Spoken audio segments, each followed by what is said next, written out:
I gotta keep it 100 with you. They don't think you can do it. They look at you and all they see is a man standing in front of a mountain that's too big to scale. Now quietly in the back of their minds, there's a tiny thought that wonders how far you can actually go with this. The answer to that question, my boy, is up to you. J. Cole is one of the greatest rappers of all time, and with that he carries a legacy that stretches out over generations of hip-hop in an era where he was one of the most successful and impactful rappers. However, for whatever reason, J. Cole's legacy is not the most respected, especially because there's a large portion of hip-hop fans who will die on the hill that J. Cole is a boring rapper and overrated beyond belief. And because of that, J. Cole has one of the weirder legacies in all of hip-hop, as despite having the resume of an all-time great, it seems like a lot of people don't put him in the conversations that a Kendrick Lamar or a Drake would be in. And all of this is to say that as a community, regardless of where we stand on the J. Cole fence, we should start appreciating him more. Because the whole disrespecting J. Cole thing has gone too far at this point.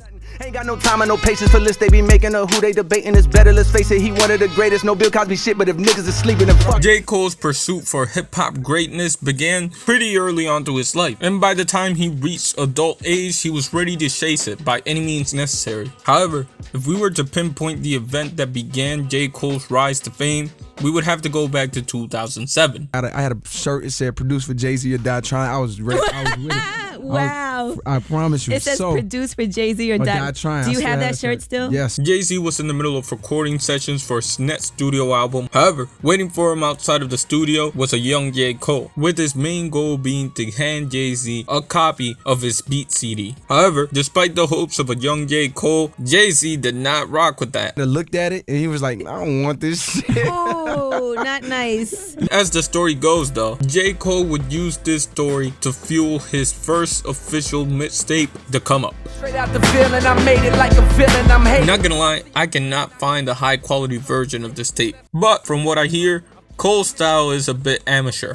Also, it's kind of outdated in a way. But The Come Up would serve as a foundation for Cole's journey in hip-hop. But his second mixtape is miles better. Wanna know the formula for success? Shit, but I studied for this. Released 2 years after The Come Up, The Warm Up was a massive improvement. Cleaner beats, better flows, better punchlines. The Warm Up was just better. And that is reflected on the lead single for the tape, Lights Please. Lights please, turn off the lights. The song received massive praise from those who had the chance to hear it, including the guy who had rejected Cole a few years prior, as Jay-Z got wind of the track and liked it enough to meet J. Cole. And that meeting with Jay-Z would change Cole's life. Get a call one Monday morning and it's just like, yo, you have a meeting today that you didn't know about. And my heart dropped. It's like, this is it. You know, like, so I had to rush from Long Island out to the city.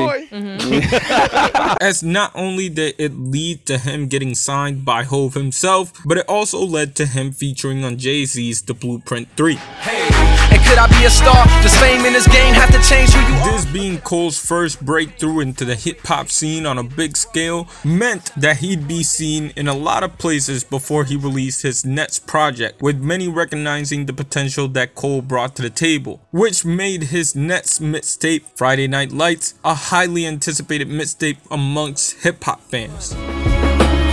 Ain't one time for the city.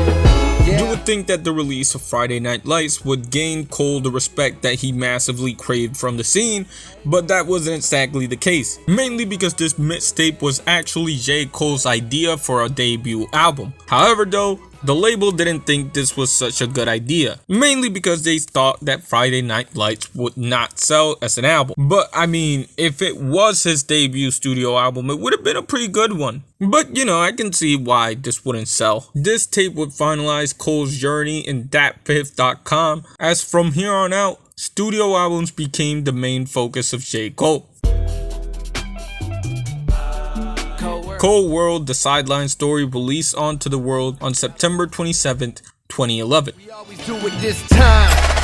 Cold, blowing your mind. Hey dummy, this no accident, all of this was designed. It would be a highly successful album, all things considered, with the album selling more than 200,000 copies first week. Of course, the success of the record was mostly felt in the way of its lead single, Work Out. Hey, we got a good thing. Don't know if I'ma see you again. Peaking in at number 13 on Billboard's Hot 100, Workout was a massive hit for somebody like J. Cole, especially considering he was still establishing himself on the mainstream side of things, and although the song had massive success, Cole still didn't have the respect of many of the people he wanted respect from. Or at least he didn't have the respect of one of his idols growing up, Nas. There were a lot of people that hated the song Workout, and considering one of those people was Nas, J. Cole felt bummed out, which he would explain on Let Nas Down. Pac was like Jesus, Nas wrote the Bible. A song detailing his fandom for Nas and how much he looked up to him growing up and how disappointed he felt on himself when he heard the words that he had let Nas down. You mean telling me that I was not up to par when I Thankfully though, Nas cleared up the situation and we got a happy ending out of this one. From then on out, it felt like J. Cole had especially gained the respect of the older generation in hip-hop. However, as time went on and hip-hop evolved, it seemed like J. Cole got less and less love from young hip-hop fans, especially with the rise of SoundCloud rappers. Maybe it was lyrical content on Cole's side of things, considering he was such a fan of the art of hip-hop, or perhaps it was the younger generation's mindset when it came to Cole's preachiness. Especially the immature 8-week rappers, lil whatever, just another short bus rapper. But for whatever reason, both parties did not respect each other. And well, the difference between the two parties eventually came to the spotlight with the release of 1985. 1985, I arrived. 33 years. In the track, J. Cole describes the fall off of many of the young generation that came up through SoundCloud. And in fact, he offered some advice for that generation. Whether they took it or not, I'm not sure, but for whatever reason, most people highlighted Lil Pump as the target for this. And to be fair, what J. Cole rapped about is basically what ended up happening to Lil Pump. But still though, the narrative surrounding J. Cole was that he was a hater. He was an old head and he didn't respect the new wave of hip hop. However though, J. Cole would prove that that wasn't entirely the case. Turn my headphone down a little bit. At the time of this song's release, a lot of people were shocked to see both rappers on one track, especially with 21 Savage being best known for a song like Bank Account. It was mutually beneficial in that it not only gained the respect from a younger generation on Cole's side, it also helped 21 Savage be looked at as a more matured artist. How many lawyers you got? A lot. How many times you got shot? In more recent years, Cole has collaborated with all types of rappers, from ones that you'd expect in a Benny the Butcher to ones that you really wouldn't, in like a Lil Baby type thing.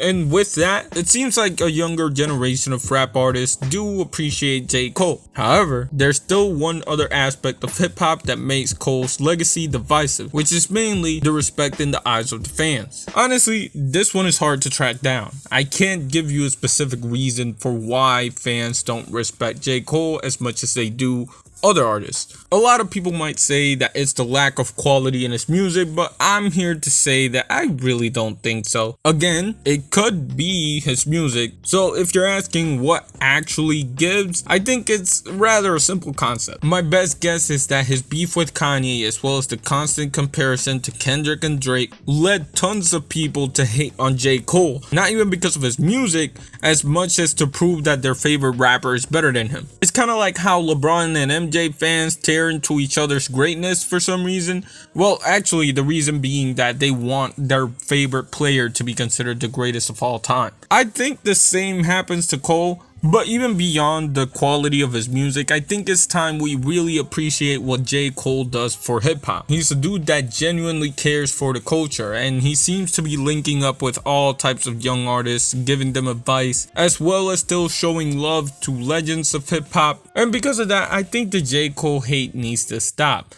especially because a lot of you hate on J. Cole based on narratives. Or I don't know, maybe I'm wrong. Anyways, I'm moving away to college in a little bit, so haha, pray for me, haha. Anyways, shout out to Jay Dilla, and I'm out.